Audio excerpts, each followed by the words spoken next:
doy la bienvenida a quienes nos acompañan también en esta aula centenario y por supuesto también a quienes nos están siguiendo desde las redes sociales del instituto y en el aula Zoom. Recuerden que, bueno, primero vamos a tener la participación de nuestros ponentes, quienes tendrán aproximadamente 15 minutos para exponer, y después vamos a abrir, como ha sucedido previamente, las rondas de preguntas y respuestas con el público, tanto de las personas que se encuentran acá con nosotros como en el aula Zoom o eventualmente las redes. Bueno, doy la bienvenida obviamente y saludo con gusto a los ponentes de esta mesa. Los iré ir presentando poco a poco según el orden de sus intervenciones. Comenzaremos con la magistrada Gabriela Villafuerte, bienvenida. Ella es egresada de la Facultad de Derecho de la Universidad Nacional Autónoma de México. Se ha desempeñado desde 1989 en el Poder Judicial de la Federación en diversas puestos, desde actuaria judicial, secretaria de juzgado, secretaria proyectista y bueno, actualmente es magistrada de la Sala Regional Especializada del Tribunal Electoral del Poder Judicial de la Federación. Después seguiremos con la intervención del doctor César Astudillo.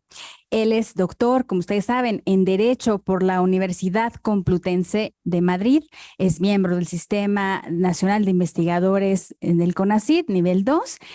Investigador, colega nuestro y querido, aquí en el Instituto de Investigaciones Jurídicas y también profesor de la Facultad de Derecho y de la Facultad de Ciencias Políticas de la UNAM.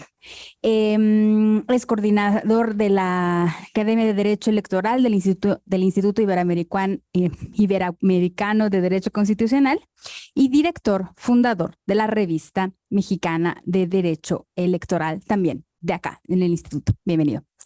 Tenemos también con nosotros a nuestro colega querido, el doctor Jesús Garza Onofre. Él es licenciado en Derecho, maestro en estudios avanzados en Derechos Humanos y doctor en Filosofía del Derecho. Él es también, les decía ya, colega de acá, investigador del Instituto de Investigaciones Jurídicas, profesor en diversas instituciones de educación superior. Y también, acá a quien saludo gustosamente, quien se acaba de incorporar, el maestro Armando Maitret. Él es licenciado y maestro de la Facultad de Derecho igual de la UNAM. Ha sido profesor en esa facultad, en el Instituto Nacional de Ciencias Penales y otras instituciones. Tiene una larga, amplia experiencia en materia electoral y bueno, actualmente es magistrado de circuito y secretario ejecutivo de la Asociación Mexicana de Impartidores de Justicia. Pues bien, tenemos, les decía yo, esta mesa sobre la reconfiguración de las autoridades electorales. La coordinación de este seminario aventó, digamos, propuso, planeó dos preguntas, digamos, para motivar el debate. Si son necesarios los tribunales locales o si la cadena impugnativa es un problema. Ya veremos las perspectivas de cada uno de nuestros ponentes o de otros puntos que ellos quisieran agregar. Y bueno, sin más, vamos a empezar con las ponencias. Le doy la palabra a la magistrada Gabriela Villafuerte. Muchísimas gracias, Guadalupe. Pues vamos a platicar de esto que nos invita a la reflexión. Yo no traigo respuestas. La verdad es que yo traigo quizá muchísimas más preguntas de las que hubiera querido. Y les preguntaría en principio, cada vez que hay procesos electorales, seduce la idea de reformar y los procesos electorales detonan las propuestas para reformar el ámbito electoral. Entonces, yo les preguntaría, ¿y ha funcionado realmente estos cambios, a veces profundos, como 2007, 2014, por supuesto 1996? ¿Ha funcionado siempre bajo ese esquema de proceso electoral, reforma, proceso electoral, reforma? Entonces me pregunto si de lo que se trata es de reforzar o reformar. ¿Qué queremos en nuestras instituciones electorales, en las autoridades administrativas y jurisdiccionales? ¿Queremos instituciones más fuertes, más vigorosas, más potentes, que resistan embates de cualquier especie? Necesitamos estabilidad, por supuesto, como dijera Aaron Barak, la estabilidad con el cambio. ¿O qué queremos? Cambiar todo. Reformar es volver a hacer algo. Es muy sencillo lo que les vengo a platicar. Es algo que reflexiono quizá más ahora por todo este debate que se está dando, y qué bueno que se dé. Pero la pregunta vuelve a ser la misma.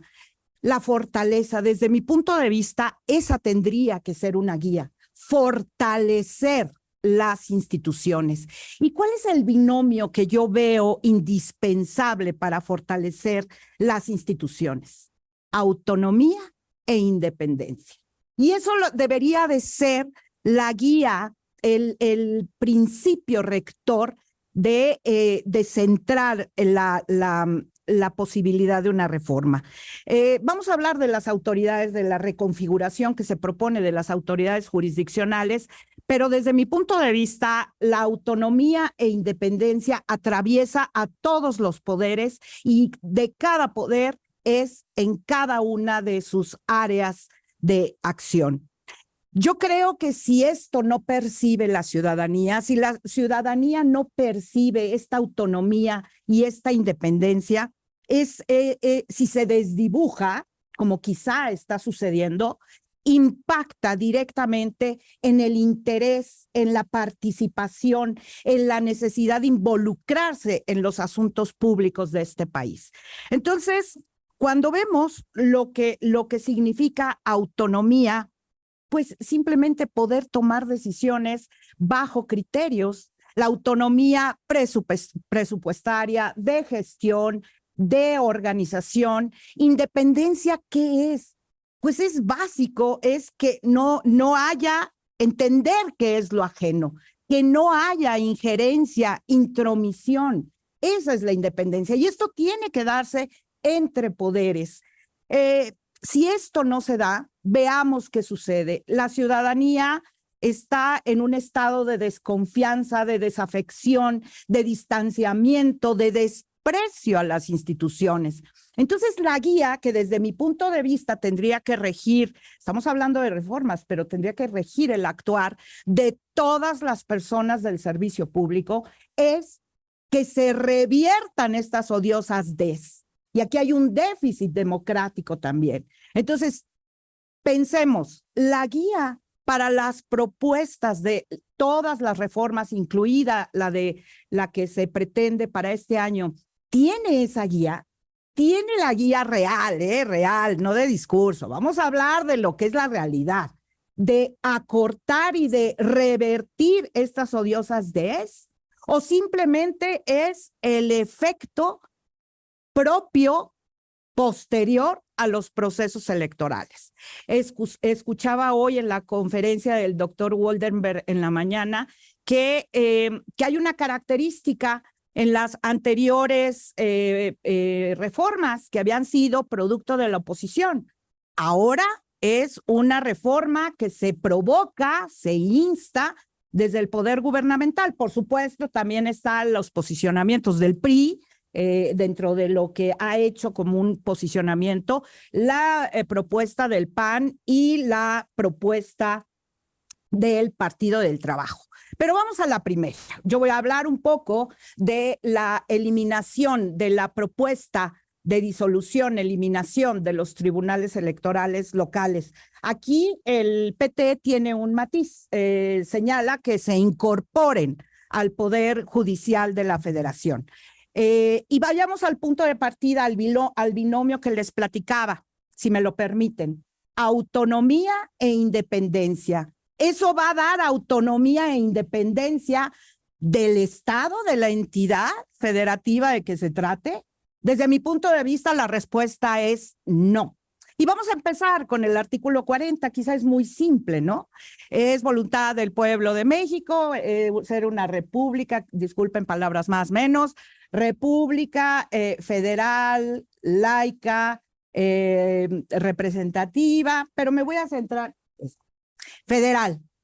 Bueno, entonces vamos a volver a lo central. Vamos a tener que reformar el artículo 40 y vamos a tener que decir que hay un área de excepción que es central. Entonces, yo me pregunto si eso va a potenciar el Estado, la República Federal cuando se supone que se trata de libertad, autonomía, soberanía de las entidades federativas. Desde mi punto de vista, pues se anula. Ya sabemos que la regla general es lo local, la excepción es lo que llega al ámbito federal.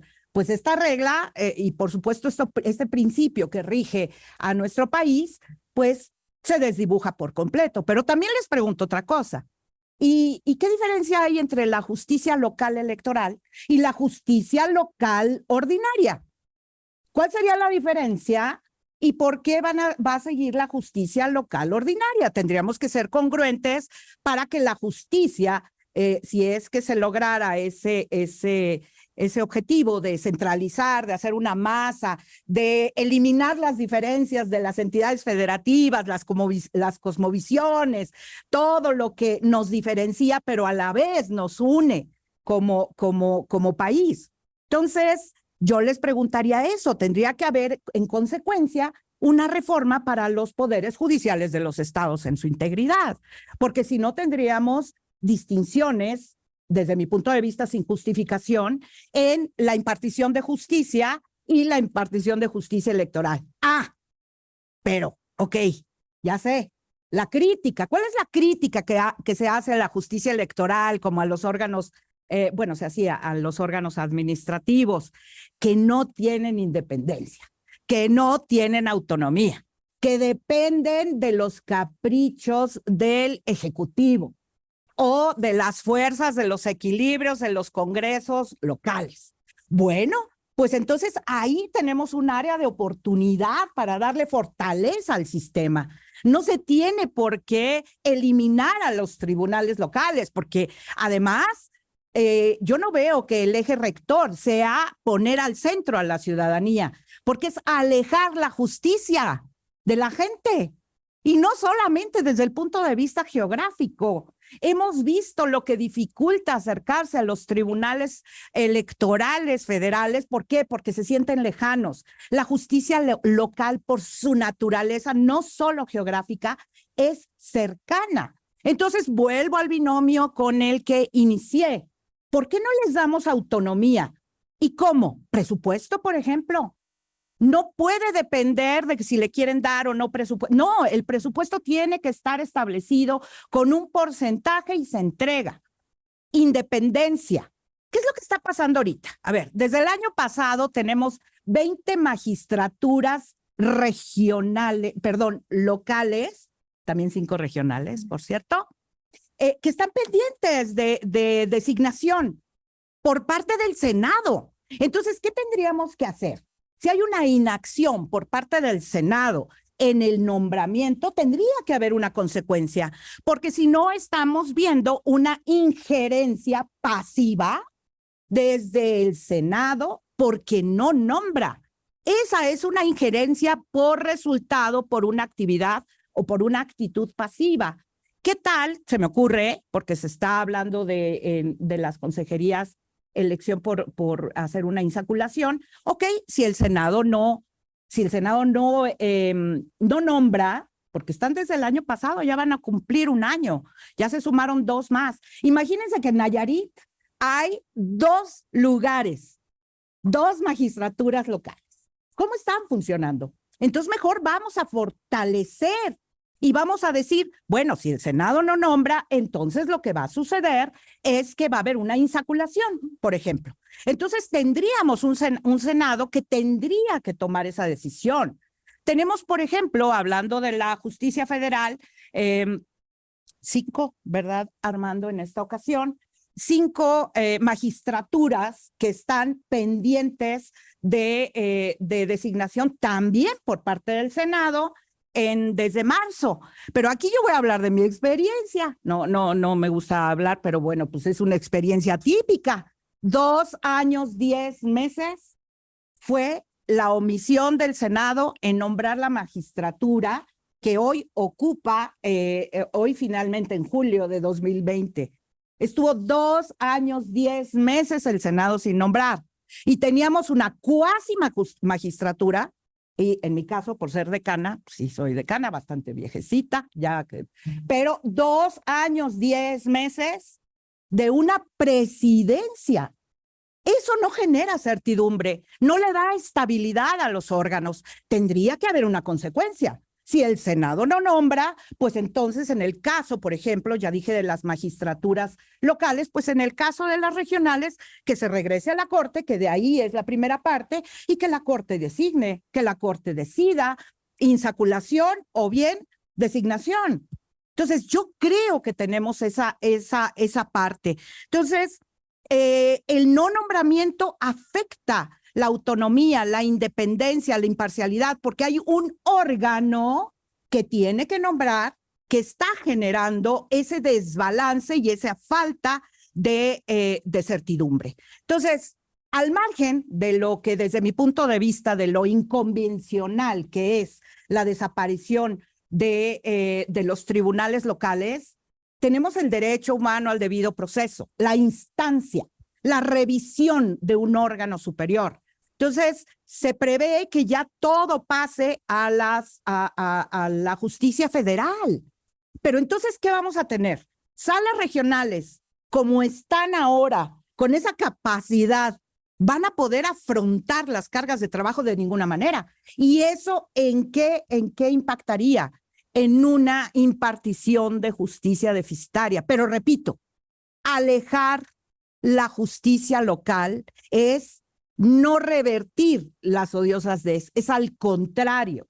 Y no solo es geográfica, la gente se queda sin su posibilidad de acudir a sus instancias locales que las tiene palpables, las tiene cerca. Entonces, por eso vuelvo a preguntar, ¿las reformas están poniendo en el centro a la ciudadanía con esta deuda enorme que tenemos de confianza y de credibilidad? Desde mi punto de vista, no. Vayamos al siguiente punto. La elección de las magistraturas de sala superior y salas regionales por el voto de la gente. Se oye súper bonito, ¿no? El voto, la gente va a elegir. Y creemos realmente que el voto es realmente la forma democrática de lograr que haya posiciones en donde se genere este impacto de credibilidad. A mí me parece que no. A mí me parece que esa no es la fórmula tampoco. Tenemos un antecedente. Bolivia, 2011, probó que no fue un desacierto. Además, la participación fue apenas del 6% de la población. Esa es la manera en que vamos a tener a las magistraturas. Eso en automático va a traer la legitimidad. No, desde mi punto de vista tampoco es así. ¿Y por qué? Porque siempre hay esta suposición romántica que el votar es sinónimo de participación genuina y que significa poder y que eso le da fuerza a las instituciones, autonomía e independencia. Desde mi punto de vista, no. Y menos en un país en donde votar no es de las primeras o de lo más importante para la ciudadanía. La ciudadanía está preocupada por satisfacer muchos más problemas económicos, educativos, sociales, antes que involucrarse en la votación. ¿Qué implica la contienda? La votación es la reflexión, el entender cosmovisiones, realidades, es discusión de los temas, implica la reflexión. Y eso no sucede en las elecciones ordinarias. Ustedes imagínense si la gente se va a involucrar en los aspectos que tienen que ver con la elección de las magistraturas de sala superior y salas regionales. A mí me parece que no habría ese involucramiento. Entonces, yo me voy a quedar hasta aquí. Creo que tenemos áreas de oportunidad más importantes desde mi experiencia. Yo les diría, ¿qué vamos a hacer con el 134 de la Constitución, por ejemplo, no? Desde su adición en 2007, el párrafo 7 y el 8, y la ley reglamentaria, y seguimos batallando con el 134. ¿Qué vamos a hacer de frente a los actos anticipados de campaña? Oigan, esto no es nuevo. Siempre se anticipan. El último, en 2000, el proceso electoral 2017-18, empezó en agosto de 2016, que no se nos olvide. Pero ¿qué queremos? Mi pregunta es esa. ¿Qué queremos como país? ¿Qué queremos como sociedad? ¿Hacia dónde queremos ir? La calumnia, por ejemplo. Imagínense, claro, la libertad de expresión de los partidos políticos, apertura, sí, pero eso no eleva la calidad del debate. La libertad de expresión con esta permisión de la calumnia, lo que hace es abaratar y bajar el nivel del debate. Yo estoy por la libertad de expresión, pero cuando se permite la calumnia, se la pasan, no hay debate, no hay encuentro de ideas. Hay nada más imputaciones, tú robaste, no, tú robaste más, no, pero yo robé menos, pero tú eres corrupta, pero tú eres corrupto. Eso es todo lo que tenemos, y se los digo porque en la sala especializada analizamos la comunicación política, los 50 y tantos millones de spots que se dan en un proceso electoral, imagínense, sin contenido. Entonces, creo que tenemos áreas de oportunidad. Quizá en las magistraturas tendríamos que pensar en acciones afirmativas, no solo la paridad, a lo mejor pensar en representación a nivel jurisdiccional de comunidades indígenas, de colectivos LGBTIQ+.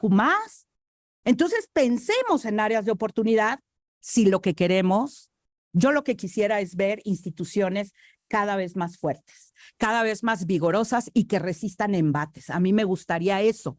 Por eso les digo, no traigo respuestas, traigo reflexiones, y esto me lo ha dado ser parte de este país y la experiencia que tengo en el Poder Judicial, en el Tribunal Electoral y en sala especializada. Así es que lo voy a dejar ahí.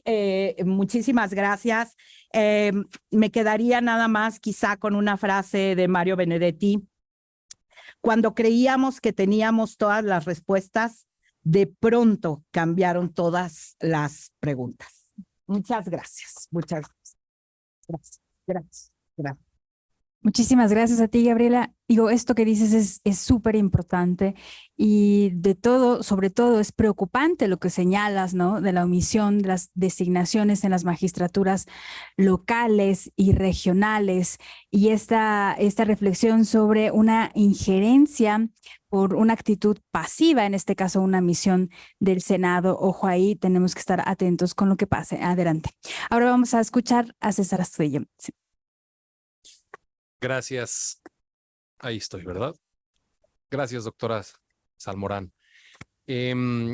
Constituye para mí siempre motivo de gran satisfacción estar en seminarios como este, que nos invitan a reflexiones pertinentes y claves para la consolidación de nuestro modelo de organización electoral. Y además porque me permite escuchar las agudas, inteligentes reflexiones de Gaby, a quienes ya escuchamos, de Armando, a quien seguramente también ahora escucharemos con reflexiones desde dentro, y desde Armando también desde una doble visión, porque Armando ha sido magistrado local en la Ciudad de México y magistrado federal en sala regional. Y bueno, y de este lado, del lado de los académicos, estar también con ocasión de escuchar a Juan Jesús. Nos invitan a hablar de la reconfiguración de los tribunales electorales, tanto del federal como de los locales. Y para eso quiero inicialmente hacer algunas reflexiones sobre la configuración actual que tenemos y cómo hemos llegado a ella a través de grandes saltos para ver o para tratar de discernir el por qué llegamos a lo que hoy tenemos. Si nosotros vemos la cuestión local, nos vamos a dar cuenta que desde 1990 hasta 2014 seguimos un modelo que se caracteriza por dos elementos. por un lado era descentralizado y por el otro lado tenía altas dosis de politización. Descentralizado, ¿por qué? Porque la designación de consejeros y magistrados electorales dependía de cada uno de los congresos de los estados, a través de sus órganos internos, que eran el motor de estos cambios. Las juntas de coordinación política se ponían de acuerdo, presentaban candidaturas, a veces se permitía que la ciudadanía participara mediante una convocatoria más abierta, pero finalmente quienes designaban eran los congresos de los estados, regularmente por una mayoría calificada. Ahí es claro que había cierta cercanía entre los designados y los designantes. Por eso a este modelo lo adjetivo como, de alguna manera, con ciertos grados de politización. Bueno, si esto es así en el ámbito, digamos, federal, este primer bloque es una etapa pues de muchos años, del 90 hasta el 2014, con pequeños cambios que fueron sobre todo siguiendo el perfil que en el ámbito federal se le pedía a los consejeros electorales. También en los estados se habló en algunos casos de consejeros magistrados, se habló de consejeros ciudadanos casi en todos, y hoy en día se habla de consejerías electorales de la mano de lo sucedido a nivel nacional. Pero a nivel federal, ¿qué sucede? A nivel federal hubo un cambio muy importante en 1996 en los dos órganos. Por un lado, se le confirió autonomía constitucional al Instituto Federal Electoral y se pensó en un perfil mucho más especializado de consejeros electorales. Es el salto de consejeros ciudadanos que buscaba grandes personajes de la sociedad para hacerse cargo y para darle credibilidad a los procesos electorales. Y después se pidieron perfiles mucho más especializados, básicamente expertos en la materia, y eso vino a modificar el método de selección, no el procedimiento que seguía siendo particularmente el mismo, sino cómo buscar a los perfiles más técnicos, más especializados dentro de ese procedimiento. Pero en el ámbito jurisdiccional sí cambió de una manera importante, porque los consejeros magistrados que después, digamos, que formaron parte del Tribunal Federal Electoral y que era una competencia inicialmente también de la Cámara de Diputados, en 1996, con la incorporación del Tribunal al Poder Judicial de la Federación, básicamente cambió el método de designación en dos cuestiones. Uno, en que previo a la designación por parte ahora ya del Senado de la República, se pidió la intermediación de una instancia como la Suprema Corte de Justicia, una instancia que dentro del esquema de los poderes del Estado es un poder autónomo e independiente, y eso constituyó un primer filtro muy importante para presentar las ternas a consideración del Senado de la República. Esto también vino a cambiar en los dos ámbitos en 2014. En 2014, ¿qué sucedió? Básicamente, a los dos niveles pasamos a modelos de designación centralizados. Lo que antes se descentralizaba en los 32 congresos de los estados, la Asamblea Legislativa del entonces Distrito Federal, se centralizó en el Instituto ahora Nacional Electoral, de tal suerte que todos los consejeros iban a ser designados en sede central. Y lo que no sucedió, este es un modelo híbrido que yo le llamo por una parte técnico y por otro lado politizado, es que las magistraturas electorales básicamente se centralizaron en su competencia, se la quitaron a los congresos de los estados, le pasaron esa competencia exclusiva al Senado de la República, pero no establecieron ningún filtro para garantizar elementos técnicos y de idoneidad, dejándolo en manos del Senado de la República, y esto a lo largo del tiempo le ha dado matices de gran politización a esas designaciones. Hoy, de alguna manera, por eso están detenidos las designaciones en los tribunales electorales de los estados, porque no se logran poner de acuerdo. Y la última noticia que nos dieron es que los senadores que tenían aspiraciones de ser gobernadores de sus estados eran los que de alguna manera pedían llevar mano en ciertas designaciones, y por lo mismo hoy están entrampados al no llegar a estos acuerdos. De tal suerte que en el ámbito de las consejerías se metió un procedimiento objetivado, del cual este instituto, yo también y varios de los colegas hemos formado parte en algunas de sus de sus piezas esenciales, pero por otro lado, en la parte de las magistraturas se ha dejado completamente suelto y es un procedimiento esencialmente que tiene más elementos de discrecionalidad y en donde la decisión final es una decisión más política que técnica. Y también, digamos, esta reforma incorporó para los consejeros electorales del Instituto Nacional Electoral un ingrediente muy interesante, que es el de la intermediación que tiene el Comité Técnico de Evaluación, que ya ha mostrado sus beneficios para filtrar a todas las candidaturas desde 2014 hacia adelante. Yo también he tenido la ocasión de formar parte de uno de ellos en 2017 y sí puedo dar fe de un gran compromiso de quienes lo integramos en ese momento y así ha pasado también en otros momentos, aunque después también algunos otros mecanismos incorporaron algunos otros elementos y tuvieron decisiones más polémicas, pero en el que a mí me consta, puedo decir que tratamos de objetivar todos los criterios y darles una calificación que después se pudiera hacer una revisión para confirmar que los que habían pasado a las quintetas, en ese momento 3 quintetas, eran los que habían obtenido las mejores evaluaciones en todos los tramos del procedimiento. Bueno, llegamos hasta ahora, digamos, y si vemos en perspectiva histórica las generaciones de reformas electorales, lo que hoy se propone básicamente en la iniciativa presidencial, la iniciativa presentada por el titular del Poder Ejecutivo, viene a cambiar profundamente lo que se buscaba en la segunda generación de reformas electorales. Estas que empezaron a partir de 1990, pasaron por 94, 96, de alguna manera 2007, pero sobre todo 2014. ¿Qué buscaba esa segunda generación de reformas? Que la organización y la verificación de la regularidad de las elecciones se llevara a cabo a través de una nueva función del Estado, en manos de instituciones especializadas, autónomas e independientes. Hoy lo que tendríamos que hacer es empezar diciendo, si damos aval a esta reforma que pretende que los consejeros y los magistrados, las magistraturas y las consejerías se elijan bajo el voto popular, sería ir en contra de el núcleo esencial que se buscó en esa segunda generación. Repito, porque ya esto no estaría en manos de una función del Estado, sino estaría en manos de una función netamente electoral, porque los órganos electorales también estarían pasados por el tamiz del sufragio popular.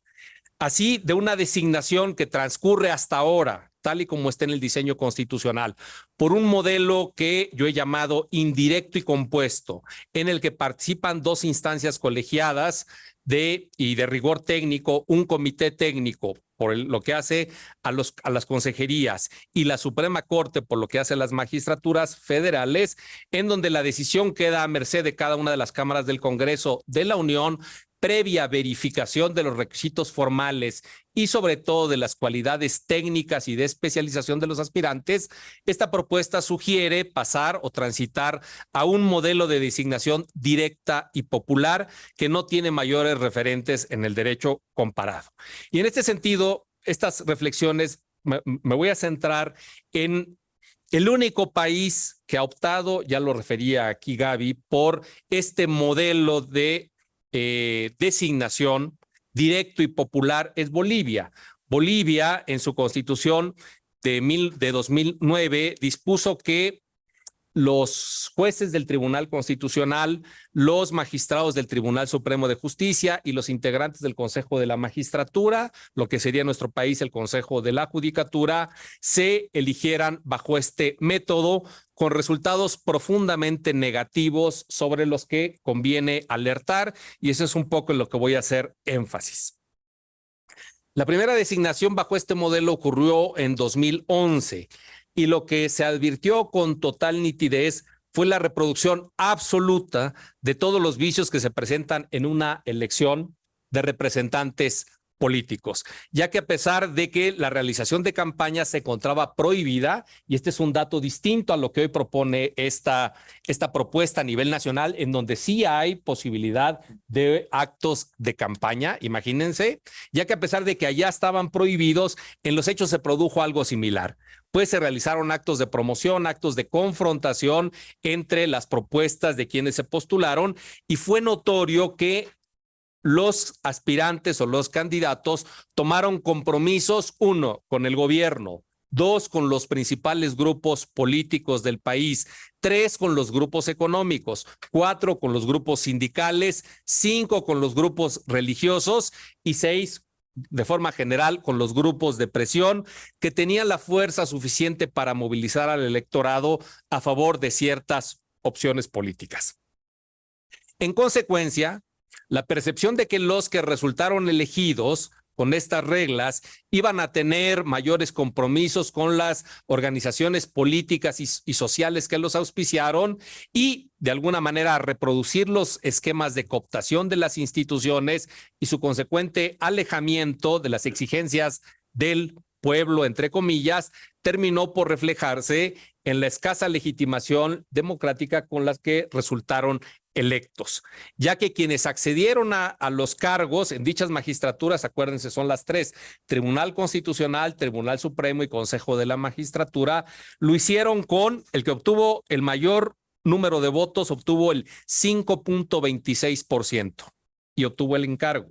Después, los segundos lugares, 3.54%, 2.43% y los últimos que se colaron con el 1.84% de quienes podían votar de conformidad con el padrón electoral. Estos elementos de alguna manera ponen en entredicho las virtudes de este modelo de designación popular. Sin embargo, y lo que hay que tener en cuenta también para nuestro contexto, lo que termina haciendo inviable la propuesta presidencial deriva de que un cambio de modelo como el que se propone supondría una reforma constitucional en cuya realización se requerirían los votos de los partidos políticos opositores en ambas cámaras del Congreso y sabemos también en la mayoría de las legislaturas estatales, y visto el escenario político actualmente es algo que muy difícilmente se obtendría. Pero no solo esto, sino habría que reflexionar en algunas derivaciones de lo que tendría o de los impactos que tendría una reforma constitucional como la que se propone. Y voy nada más a delimitarlos porque esto es objeto también de una discusión que puede ser mucho más alta. Esto vendría a cambiar muchos de los elementos del hoy estatuto jurídico de las magistraturas electorales. En primer lugar, porque cambia la duración del encargo y cambia la garantía de que los nominados duren todo el periodo para el cual han sido nominados. Esta garantía dentro del estatuto es la garantía de inamovilidad. Y la garantía de inamovilidad es un elemento clave de la independencia judicial. ¿Para qué? ¿Por qué? ¿O por qué y para qué? Porque determina que los titulares de este tipo de órganos van a estar en el ejercicio del encargo por todo el tiempo para el que fueron designados y que solamente pueden ser removidos en los casos de responsabilidades que establece el mismo orden constitucional. Aquí serían removidos por una eventual reforma constitucional, pero ¿qué sucedería con quienes hoy forman parte de estos organismos a los que todavía les queda tiempo dentro de la duración de su encargo? Es verdad, otras reformas constitucionales han tenido el mismo objetivo, pero en su momento no existían las garantías jurisdiccionales para oponerse. Hoy sí existen, ¿no? Y hoy existen porque así lo ha dicho tanto la Suprema Corte de Justicia como el Tribunal Electoral, y el Tribunal Electoral ha dicho que a través del juicio para la protección de los derechos político-electorales se puede garantizar el cabal cumplimiento del periodo para el que fue designado. Es verdad, lo ha dicho para ciertos cargos, pero me parece que habrían elementos para llevar una discusión a este ámbito. En este sentido, también por la jurisprudencia que ha sostenido la Suprema Corte de Justicia y el propio Tribunal Electoral, el periodo del encargo hoy configura una especie de derecho adquirido dentro del ámbito electoral y en ese sentido la reforma constitucional podría vulnerar un derecho adquirido y desde hace mucho tiempo sí se ha dicho que también el juicio de amparo, de manera paralela al juicio de protección de los derechos político-electorales, sí puede proteger a las personas cuando se vulnera un derecho humano de carácter fundamental, aunque tenga derivaciones de carácter electoral. Eso quedó en claro, por ejemplo, con el Amparo Camacho Solís hace mucho tiempo, aunque también ahí, digamos, cada vez más la posición, la autoridad que tiene el Tribunal Electoral ha hecho que casi todos estos casos pasen a sede o a la jurisdicción del Tribunal Electoral. Pero también de darse una reforma como esta cambiaría el régimen de incompatibilidades, que hoy está dentro de los requisitos para poder ser. ¿Por qué? Porque quedarían comprometidas las cualidades de carácter técnico, básicamente la especialización y el profesionalismo de las magistraturas electorales. ¿Qué hace este régimen de incompatibilidades? Básicamente impide que los nominados hayan estado vinculados a cargos políticos de elección popular o a nombramientos dentro de los altos cargos del Estado, ya que eso los hace presuponer que hay una cercanía notoria con el gobierno en turno o los partidos políticos. Entonces, en ese sentido, si aquí quienes van a proponer son 10 candidatos, el presidente de la República, 5 candidatos, la Cámara de Diputados, 5 candidatos, la Cámara de Senadores, pues me parece que no van a ir a buscar en las universidades, sino los buscarían claramente entre quienes tengan más lealtad. Y eso por no decir a los de la Corte, que yo tengo claramente serias dudas de que la Corte haga un filtrado técnico en esto, porque ya lo ha dejado de ver. La Corte también es permeable a los intereses políticos. Ojo, en el ámbito de la designación, en el ámbito jurisdiccional puedo tener una opinión distinta, pero en el ámbito de la designación claramente es permeable. Y si no, sí valdría la pena que hoy la Corte se hiciera responsable por la designación de quienes están en sala superior y con todo lo que ha generado esa designación recientemente cuando tuvieron que destituir a un presidente. La Corte que los filtró también tendría ahí alguna responsabilidad y tendríamos que ser también críticos en cuanto a la labor que realiza la Corte en este filtrado. Bueno, pues no solamente se comprometería este régimen de incompatibilidades, sino también el principio de imparcialidad, que es clave dentro de la función jurisdiccional. ¿Por qué? Porque no sería extraño pensar en las dificultades que tendrían los nominados después de una elección para actuar de manera objetiva, desapasionada y para quitarse la tentación de favorecer algunas de las partes en la contienda, lo cual conduciría a hacer a un lado las virtudes del régimen de impedimentos, abstenciones y recusaciones. Imagínense todos los casos diciendo, no, como él fue designado, fue propuesto por el gobierno y pasó, pues entonces tiene que abstenerse. Sería realmente esto un caos ya en la dinámica propiamente jurisdiccional. Termino. En un contexto de exacerbación de la polarización política y social, las instituciones electorales autónomas e independientes constituyen la garantía del equilibrio, de la moderación y del profesionalismo, que son indispensables para mantener la salud de nuestro sistema democrático. Acudir a elecciones para la conformación de las instituciones electorales propiciaría la politización de una función que en su neutralidad encuentra la mejor garantía para todos los contendientes, deslizándola hacia el peligroso camino de las decisiones tomadas bajo criterios políticos que en definitiva, terminarían dando la razón a los intereses protegidos por las fuerzas políticas mayoritarias, lo cual rápidamente dejaría sin sentido y sin razón de ser a una jurisdicción electoral dispuesta, en esencia, a resolver los altos diferendos políticos a través de métodos y criterios jurisdiccionales. Muchísimas gracias. Al contrario, César, muchísimas gracias por estas reflexiones. También muy importante lo que dices. Y además que, bueno, elegir a las magistraturas, sea en esta o en otra materia, es pues muy extraño, ¿no? Dentro de un modelo de democracia constitucional y extraño también por la función que la magistratura tiene en esta materia, ¿no? La resolución de las controversias, de los conflictos, y es por eso que es importantísimo la imparcialidad, la aplicación de la ley en el caso concreto y, por supuesto, pues la protección de los derechos políticos que también forman parte de este conjunto de derechos fundamentales que goza la ciudadanía mexicana. Bueno, ahora vamos a pasar a escuchar a Juan Jesús Garza Onofre. Sin más, a ti el micrófono. Recuerden. Gracias, Guadalupe, y gracias al auditorio y a las personas que nos están siguiendo a través de redes sociales. Trataré de ser muy puntual, quizá ocupe menos tiempo del que se nos otorgan para dejar más espacio al debate o por lo menos a intercambiar algunas ideas, algunas de las dudas que están surgiendo. Y en efecto, quizá recogiendo las reflexiones tanto de Gabriela como de César, parecería que desde la primera ponencia de esta mañana, de los comentarios que realizaba José Woldenberg, hablábamos de los tiempos y del impulso político para realizar una reforma de gran calado. Es decir, los tiempos no hay que olvidar que en un año, en menos de un año, tendremos dos de las elecciones de la República Estatal de mayor cantidad y volumen, que es Estado de México y Coahuila, ¿no? Elecciones que preponderantemente son organizadas y llevadas a cabo por los organismos estatales como actualmente están configurados.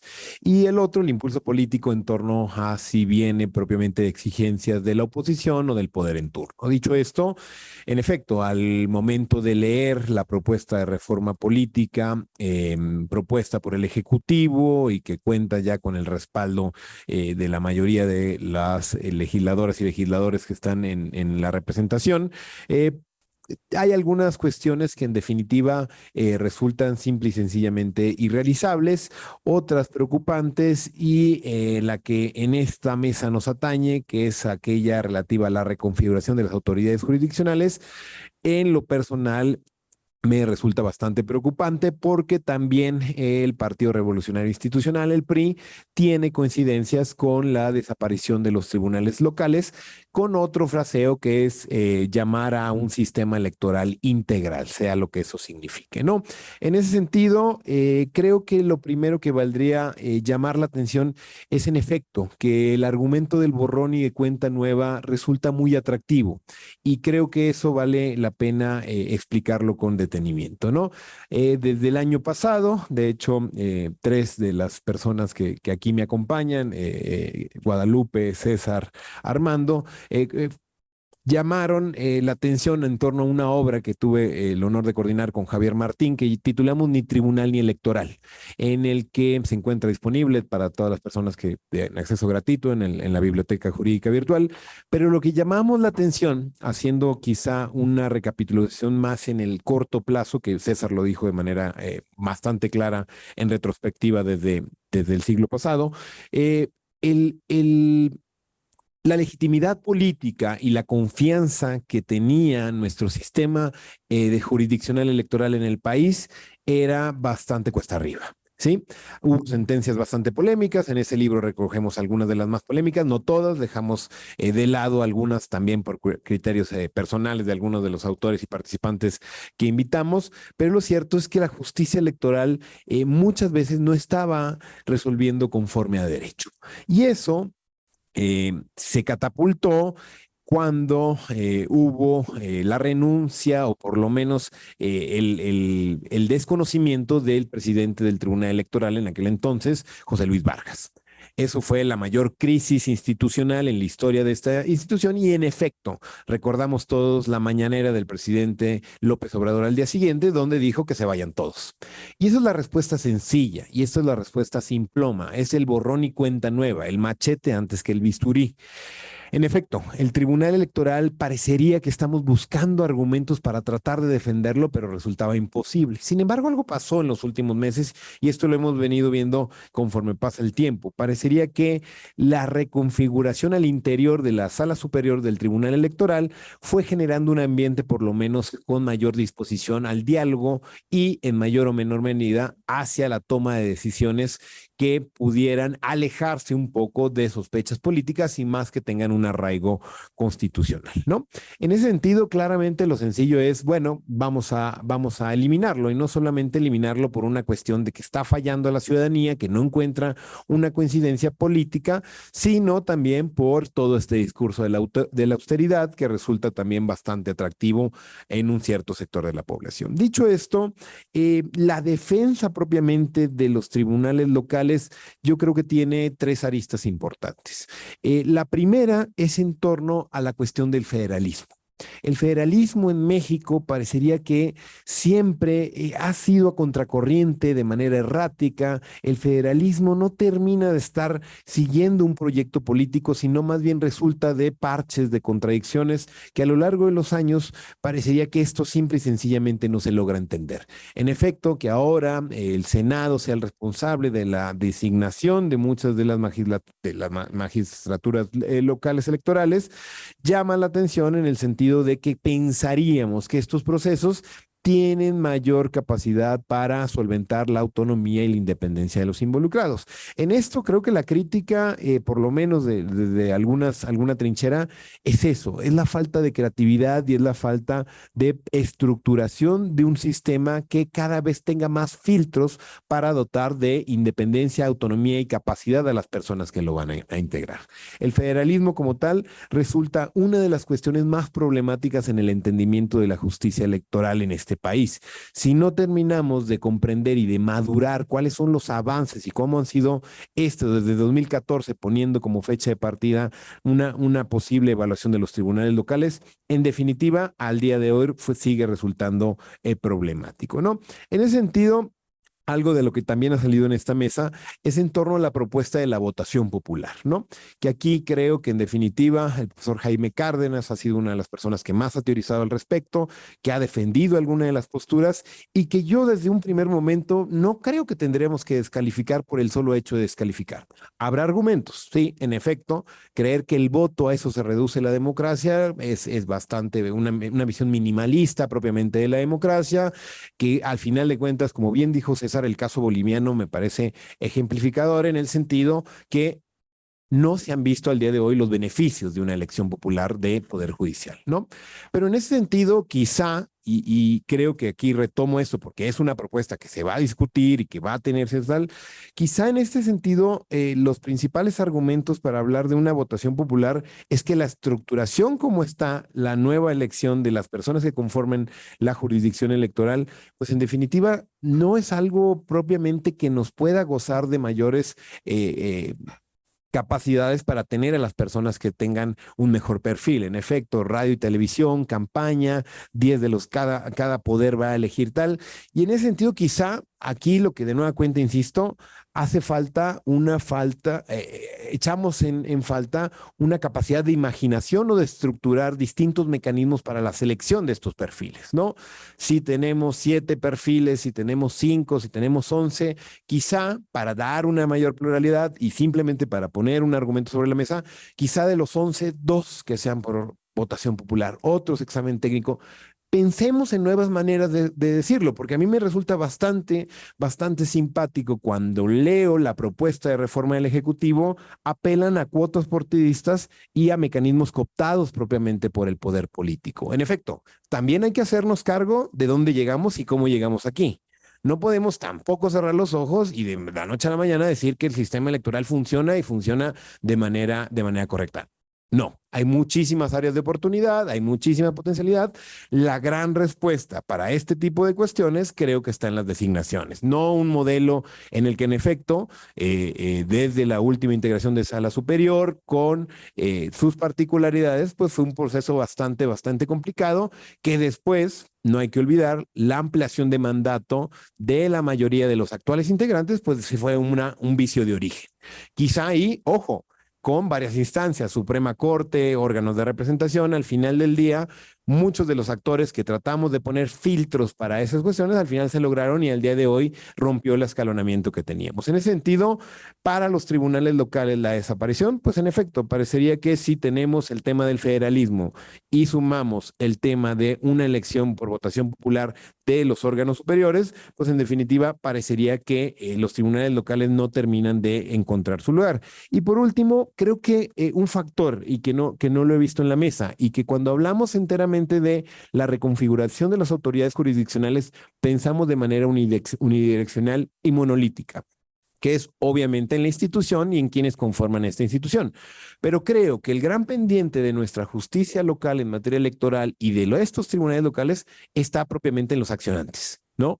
En creer que la justicia local simple y sencillamente son medios preparatorios para llevarlos a instancias federales, regionales o a sala superior. Sí, vemos la justicia local antes que como un mecanismo para que ahí se quede en la mayoría de los casos, para asumir cuándo se debe perder y cuándo se debe ganar, creo que el gran problema es que la gran reforma electoral y la gran reforma política de nuestros tiempos no propiamente va hacia el sistema de autoridades jurisdiccionales administrativas, sino hacia el sistema de partidos políticos.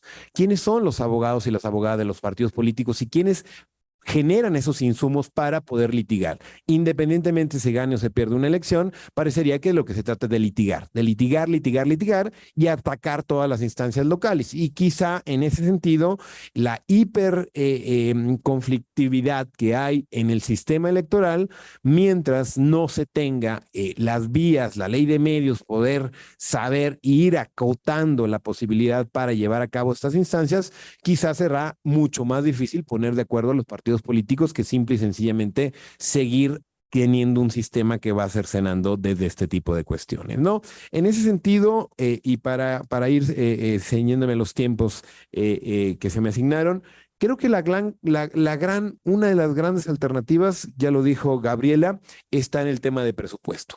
Presupuestos fijos, presupuestos que se puedan en mayor o menor medida asignar conforme a una bolsa establecida para el funcionamiento de estas instancias, pues creo que sería una buena alternativa que parecería que los diputados y los senadores no están dispuestos a discutir, ¿no?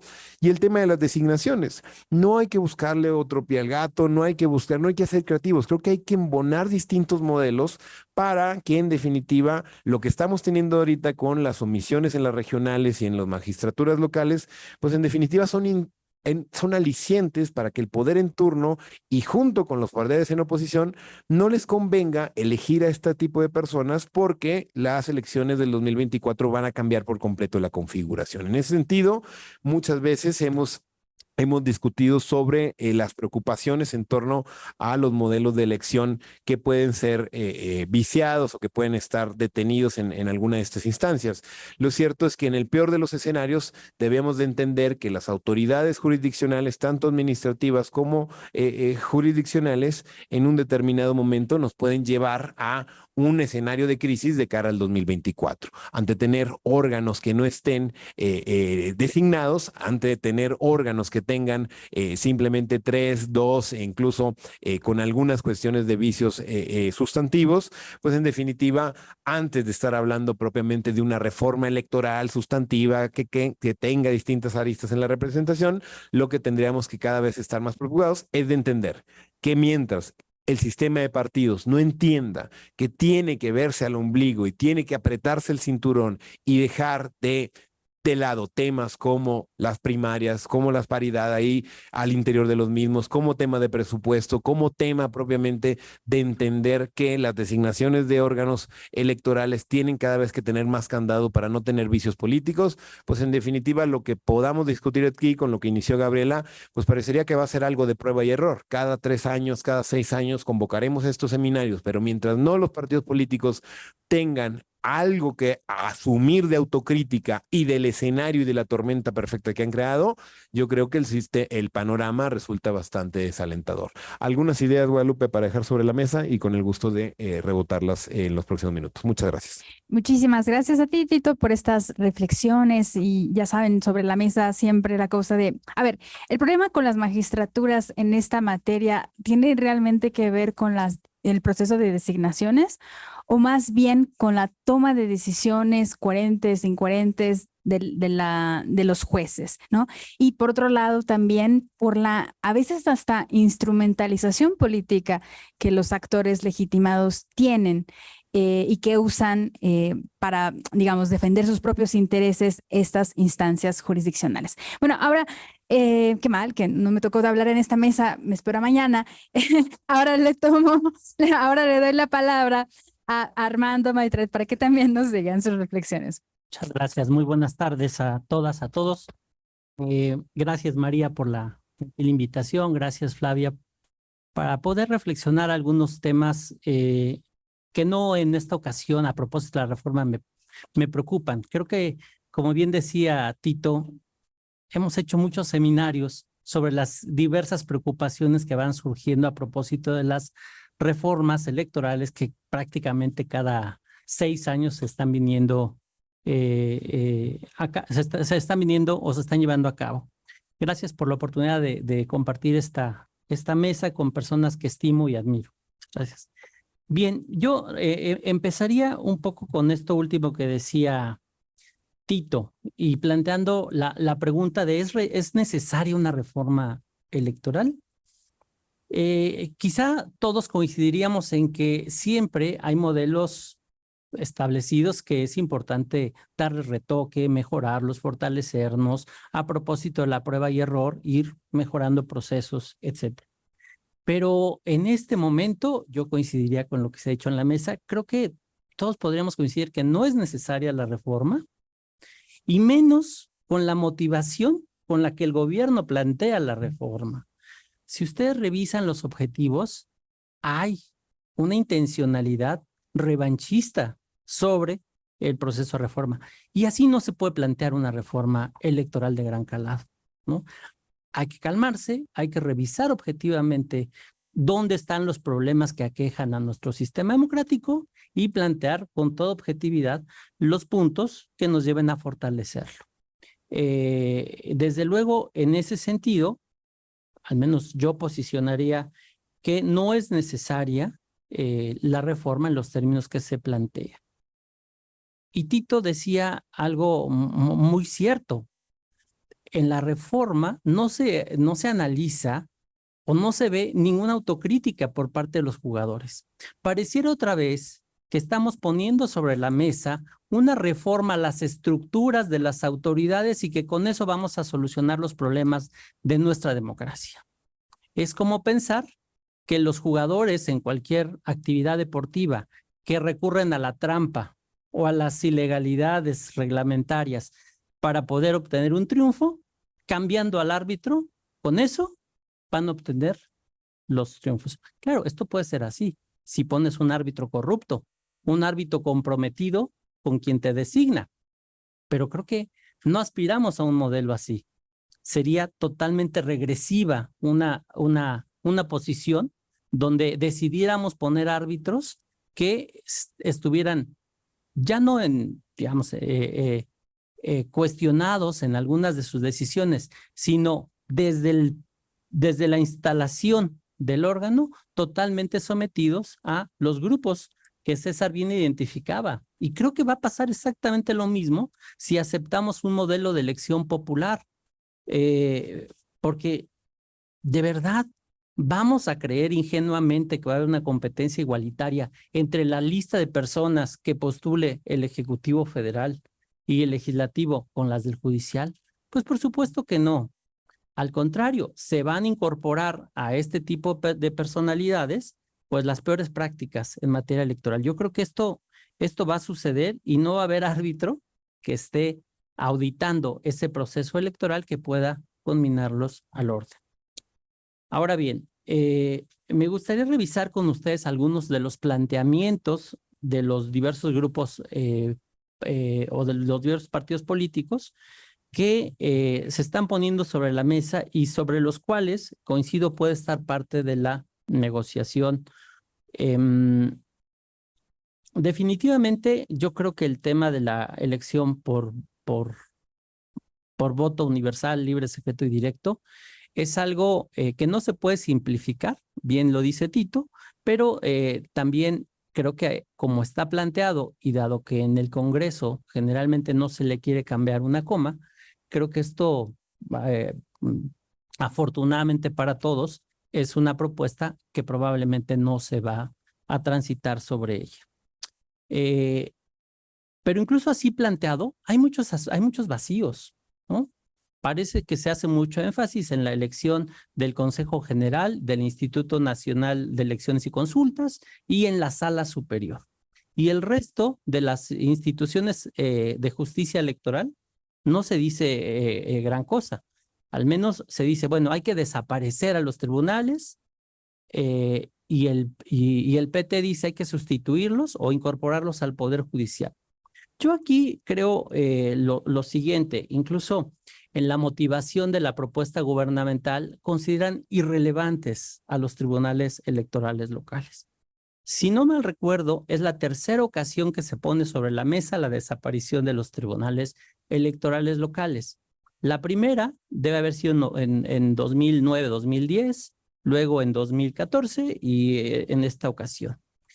Y siempre en las tres ocasiones, las propuestas para eliminarlos no se acompañan más que de una percepción de que son órganos jurisdiccionales debilitados por la alta permeabilidad de lo político en sus conformaciones. Pero lo que no se da cuenta, y este es un elemento adicional que pongo sobre la mesa, y sobre el cual en 2010, en 2014 y ahora empiezan a insistir las asociaciones de tribunales electorales. Y es que del 100% de las impugnaciones que se dan en este país en materia político-electoral, los tribunales electorales locales terminan resolviendo en definitiva aproximadamente el 70%, que no es una cantidad menor. Gaby lo decía muy bien. Si este 100% lo trasladamos al Tribunal Electoral del Poder Judicial de la Federación, no hay poder humano que pueda resolver esas controversias. Y ojo, aquí un elemento que también hay que evaluar objetivamente respecto de la efectividad de los tribunales. De ese 30% que sube a las instancias federales, en más del 90% termina sin modificarse.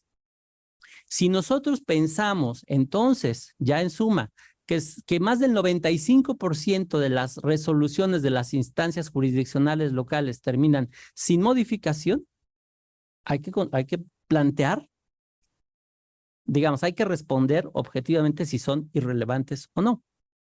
Ahora, una de las propuestas que se formulan es, bueno, vamos a incorporar a estos tribunales al Poder Judicial de la Federación.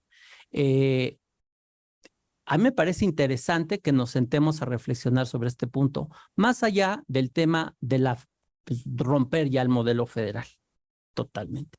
A mí qué me gusta de esta parte de la propuesta, ¿no? Y es que cuando en 2014 eliminamos la posibilidad de que no es cierto, fue en 2007, si no mal recuerdo, la posibilidad de que los congresos en los estados participaran en la designación de las magistraturas electorales locales, se rompió algo que es importante desde mi punto de vista, que es el equilibrio de las fuerzas políticas. Hoy ya ni siquiera es un senador, un aspirante a gobernador quien quiere tomar la decisión de cuáles son sus autoridades jurisdiccionales locales. Decía Guadalupe hace rato, y gracias por recordarme ese momento de mi vida, yo fui magistrado local y me tocó vivir que me designara el Congreso, bueno, en ese entonces la Asamblea Legislativa de la Ciudad de México. Y yo no sé si es un hecho que pasa en todos los estados, pero había un cierto equilibrio de las fuerzas políticas. ¿A qué me refiero con esto? Había un filtro o una evaluación objetiva por parte del Poder Judicial local y luego un nombramiento de índole política. Pero se tenían que sentar a negociar las diversas fuerzas políticas en la ciudad para sacar la designación. Hoy día tenemos un modelo paralizado porque un senador y muchas veces un gobernador influenciando a su senador correspondiente paraliza la decisión nacional. Esto es muy peligroso. Incluso yo me atrevería a proponer, si realmente hay un discurso auténtico de fortalecer la justicia electoral, y el PRI lo dice en dos líneas, valdría la pena que presentara una iniciativa y dijera cómo. Pero dice, hay que fortalecer la carrera judicial. Y esto sí que es relevante en el tema de la jurisdicción electoral, porque creo que bueno, ustedes lo han estudiado, nosotros pertenecemos a esto. Hay un problema que no se ha logrado solucionar, que es las garantías de autonomía en la función jurisdiccional. ¿Qué autonomía puede llegar a tener una magistratura local o incluso la federal si saliendo, y la mayoría son personas jóvenes, no tienes ninguna garantía de trabajo y de estabilidad. Al contrario, tienes prohibiciones para no dedicarte a esto en los próximos años. Entonces, creo que sí valdría la pena, si tomamos en serio el discurso de fortalecimiento, de generar una auténtica carrera judicial electoral. No como la tiene hoy el Tribunal Electoral, que de verdad estableció un modelo por decir que tienen carrera, pero en realidad sigue siendo un nombramiento discrecional de todos los funcionarios judiciales. Pero ¿qué tal si es que se transita a un modelo de fortalecimiento de la justicia electoral y se da el paso a la nacionalización de la misma? ¿Qué tal si en lugar de tribunales colegiados en las entidades federativas establecemos juzgados de distrito que entren por concurso? Y entonces establecemos el número de juzgados necesarios de acuerdo a la población que se tenga. Y después podemos mantener un modelo de salas regionales que conozcan en apelación de ese tipo de procedimientos que fueron de primera instancia. Pero con un modelo así, por concurso, nosotros garantizaríamos autonomía e independencia de las decisiones. Hoy día, y hay que decirlo con todas sus letras, muchas magistraturas locales y algunas federales se mueven en todo el país posicionando ciertas agendas, buscando el siguiente cargo. Y creo que esto no es lo adecuado. Yo creo que si damos un periodo fijo a las judicaturas electorales y luego ya se incorporan al Poder Judicial de la Federación a otra materia, garantizamos una buena autonomía e independencia, porque no estarán buscando una posición laboral a propósito de agarrar como plataforma su cargo actual.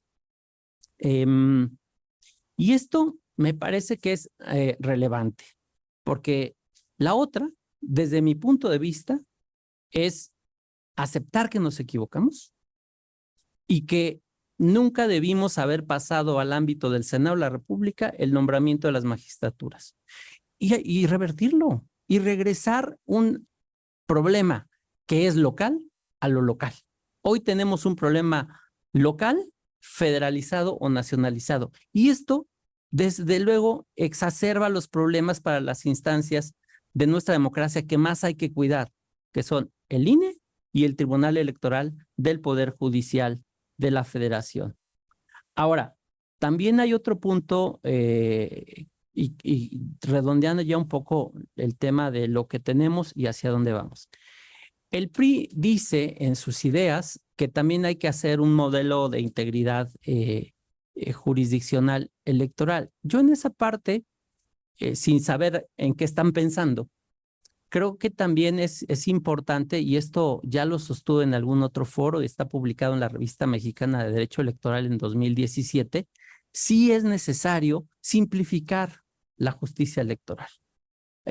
Incluso quienes hemos estado en diversas etapas en el Tribunal Electoral del Poder Judicial de la Federación, creo que podremos coincidir en que son muchos medios de impugnación y de repente perdemos a la persona justiciable en ese, digamos, mar revuelto de medios de impugnación. Fíjense, tenemos un recurso de revisión que conoce el INE y lo resuelve el INE. Una apelación, inconformidad, JRC, JDC, reconsideración por la asignación de diputaciones y senadurías de representación proporcional. Un recurso de revisión contra las sentencias de la especializada. Un recurso de reconsideración para temas donde se impugnen sentencias de las salas regionales. Un juicio laboral y además dos medios de impugnación que no están en ley, ¿no? Que es el juicio electoral y los asuntos generales. Yo ahí, en ese artículo que César me hizo favor de publicar en la revista, propongo que lo simplifiquemos a 3 medios de impugnación, ¿no?